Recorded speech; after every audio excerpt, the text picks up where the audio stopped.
Trucks might be the bread and butter for Ford and Chevy, and they don't really make cars anymore, but they will sell you a small SUV.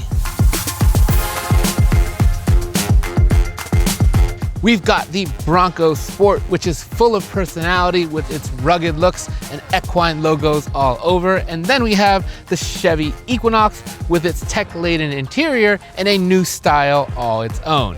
This is an all-American showdown to find out which of these is better for a growing family.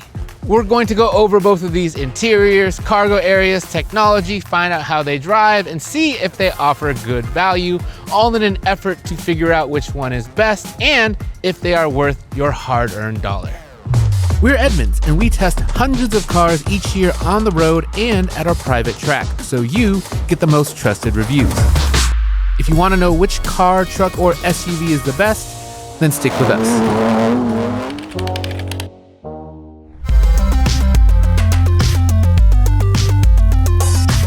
It says Bronco on the front, it's got a Bronco on the steering wheel, and in some trims, it can go off-road to complete the impression. And with Ford slowly killing off the Escape, this is going to be your only option soon for a small SUV from Ford.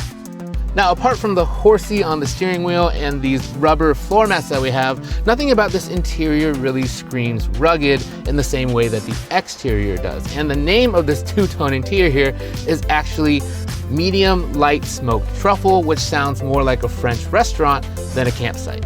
Now, when you start to feel around this interior a bit, you notice a lot of hard plastics, and none of them are particularly good to the touch. I do like that the knobs are rubberized, so those do feel a little bit better. And at $30,000, this might not bother you so much, but the prices on this vehicle climb so quickly as you go up the trims that it will start to bother you a lot at certain points. Now, Ford may have cut corners a bit when it comes to materials for this vehicle, but where they didn't cut corners was with this nice big screen. The Ford infotainment system is one that we are very familiar with. However, here in the Bronco Sport, it lacks some of the features that we found in other Ford vehicles. For example, it uses Google Maps and other cars as the native navigation system, but here you don't get any native nav at all. And it's also not very good when it comes to voice commands. So, for example, turn on the passenger heated seat. I don't know how to help with that just yet. And I don't know how to help you with that either. Thankfully though, it's easy to connect your phone via Android Auto or Apple CarPlay, both wireless.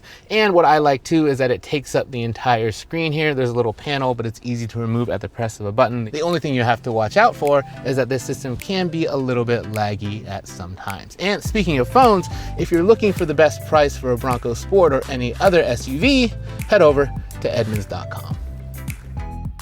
Small item storage is decent for a small SUV. You get a pretty good sized center bin here, and also in front of the cup holders, this nice storage area where the wireless charging pad is too. It's nicely rubberized so your phone doesn't slide around, and this is also where you're gonna find the USB ports. Now these cup holders, they are a bit on the smaller side. As you can see, our water bottle has no chance of fitting, but this cup fits in quite nice.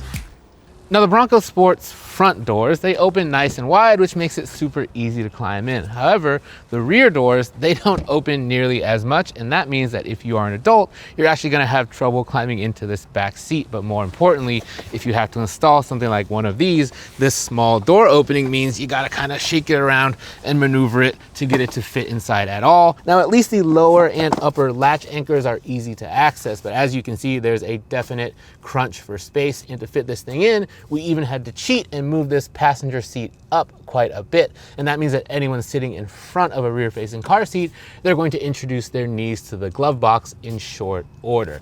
This is really where you see the Bronco Sport struggles when it comes to size manifest, because this thing is 10 inches shorter than the Equinox. It's more of a tweener between subcompact and compact in size, and you're really gonna feel that here in the back seat. Just like the front seats, these back seats aren't very comfortable, and as you can see, it's a touch short on legroom, but there are still things to like about the back seat of the Bronco Sport. Headroom is excellent, and it's also got a bunch of charging features. So in addition to 2 USB ports down here, you're also getting a household outlet, which is great, and rear air vents, so no one's gonna get car sick. There's a lot to like about the Bronco Sport's cargo area, starting with multiple ways to access it. So if I don't want to open the whole gate, I can just pop open the glass. Open the hatch all the way and you get access to a pretty good sized cargo area. The Bronco Sport actually has a touch more cargo room on paper than the Equinox does. It also has this cargo management shelf here, but you can take it out easily, and when you do, all of our luggage fit in with no problem. However, you're gonna have to watch out because this cargo area is more tall than it is wide. I actually couldn't fit my golf clubs behind the back seat, and that's kind of rare for small SUVs. The Bronco Sport is also designed to be great for tailgates. You get a household outlet in the back, and this shelf can actually slide forward, and it's got legs that fold out to make this a table. Now, the only problem is that when it's in table mode, you don't have access to the integrated bottle opener, so your Topo Chico is gonna stay closed. The big Bronco comes with a turbocharged 6-cylinder engine that we really like. But here in the baby Bronco, you're getting half the cylinders. The standard engine for this vehicle is a 3-cylinder turbocharged. But the good news is, I think that it still feels plenty peppy for a vehicle like this. It's got enough punch when you're driving around town, and when you're getting on the highway or merging, you got to get pretty deep into the throttle, but it is met with good responsiveness from the engine. Now, you can get a 4-cylinder engine option on the top trim level, but I think for most people, and in most cases, this base engine, it'll do well enough. If there is an issue with this powertrain, it's that it is very noisy. Even at idle, it's pretty rough, and when you put your foot into it, you're met with a lot of noise, and I wouldn't call it a pleasant noise. It sounds very, very coarse, and it never really settles down, especially when you're on the highway. This whole cabin actually is pretty noisy. There's a lot of wind noise and road noise too. It just takes away from a feeling of refinement that you get in other SUVs like the Honda CR-V. The Bronco Sport suspension is also tighter than you would expect, and that has a negative impact on ride quality, which again, just speaks to the overall lack of refinement when it comes to the driving experience. Now, one of the things that sets the Bronco Sport apart is that it's offered in a few different off-road versions, which do give it greater capability, but you have to watch out because if you go for any of those, their braking distance is actually significantly higher than the street versions. So if you're not planning to go off-road, stick with one of the street ones. We also like that the Bronco Sport comes with a pretty comprehensive set of driver aids, and they all seem to work a-okay.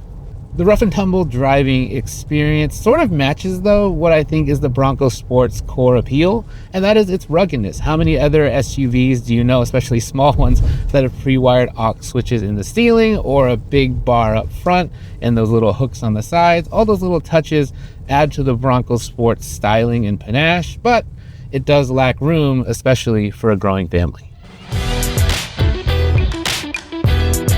The Equinox has a brand new face, and instead of being fully autonomous transportation, it's now just mostly.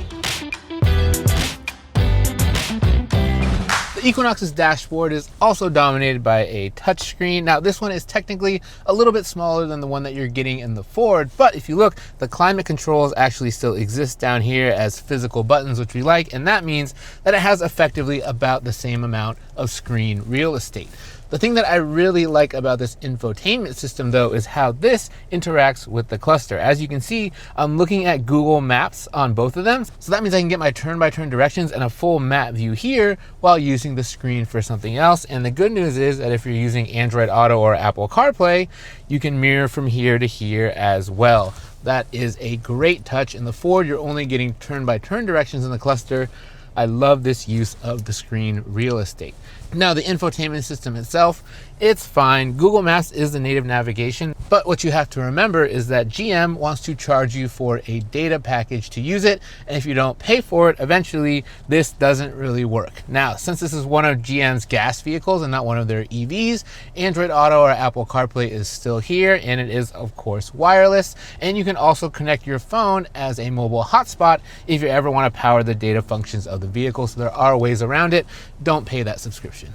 Overall, I would say that the materials we find here in this active trim of the Equinox are a step up from what we had in the Ford. Everything just feels a bit nicer, even though I'm not really convinced by this very plasticky feeling stuff that's on the armrest and here on the dashboard, but what's on the seats is definitely nicer. Now this two-tone interior, it's called Maple Sugar, which sounds like a donut, and that continues the food-themed interior color names. The seats themselves, they offer more bolstering and they're more supportive, and I would say that they're significantly more comfortable over a long drive. And these headrests, they come with this kind of faux suede-like stuff that feels really nice. I would also give the Equinox an advantage when it comes to small item storage. The layout of this center console area allows for a large storage bin here and a really nicely positioned wireless charging pad. I actually like ones that are a little bit vertical like this. They help your phone to stay in place. The only thing that I don't really like about this area is this weird knob. Now this is for the drive modes and there are only 3 of them. There's normal, off-road, and like snow ice. So you're not really going to use this very often. It just feels like they could have put this as a button somewhere else and maybe made this bin even larger and even more practical like Hyundai and Kia tend to do. Now the cup holders themselves, not very big. They won't fit our large water bottle, but they will fit our cup. And I like that underneath here you get another storage space that will fit a small bag or an item like that. The Equinox's back seat is much larger than the Bronco Sport's, and that includes the door opening, so it was a lot easier to climb in and also a lot easier to get that rear-facing car seat in here. And once it was installed, there were no compromises for front passenger legroom. I also like these latch anchors a lot. They come under these covers, which makes them very easy to access, though you just have to find a place to put this where you won't lose it. And yes, this back seat is just way more comfortable overall. Now, you're not getting a household outlet like you're getting in the Bronco Sport, but you are getting heated rear seats, which you can't get in the Ford, as well as air vents and 2 USB-C charging ports. Good stuff. We mentioned earlier that the Equinox has a smaller cargo area than the Bronco Sport on paper, but it is important to check those things out for yourself because we found that it was much easier to fit our luggage and we were also to fit my golf bag behind the back seat, which made me very happy. Then we busted out the tape measure and checked from the bottom of the seat here to the edge of the tailgate. You're getting about 6 inches more space here in the Equinox than in the Ford. And yes, the Bronco Sport might have a taller cargo area, but I think more often you're going to carry wide things than tall things, so I would take this one. And I would also take it because it also has an excellent underfloor storage area just in case you need to hide anything valuable.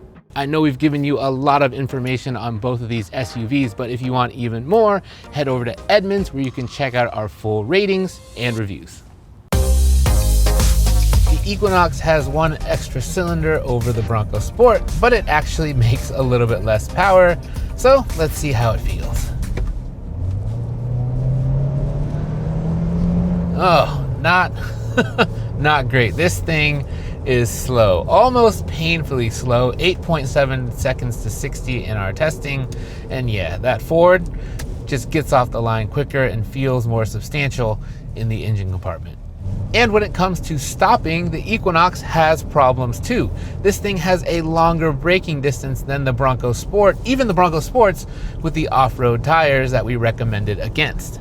Overall, this is not a great car to drive. What you're really asking for out of a small SUV like this is that it just kind of work, and this thing really doesn't. It feels slow, the transmission never really seems to be in the right gear, and it doesn't brake all that well. Yes, I would say that the ride is more comfortable than what you're getting in the Bronco Sport, but this also definitely feels floaty in a way that that vehicle doesn't, and very vague in the steering, so people who get car sick, they might bounce around and not do so well.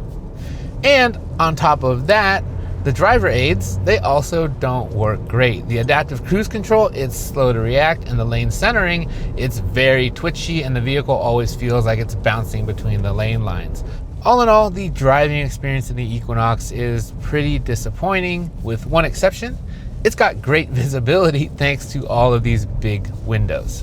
Now it's time to go park these two next to each other and talk about the money. If you've been enjoying our videos, please, we ask that you would toss us a like and subscribe. They go a long way towards helping us make more of them. The Bronco Sport starts at just over $30,000, and the model that we have here, this is actually a base model, but with a few options packages, the price has been pushed all the way up to 36 grand. And if you go to the top of the Bronco Sport range, there's the Badlands model, and that'll run you just over $45,000 with options. And for that price, you can actually just go out and buy a regular Bronco.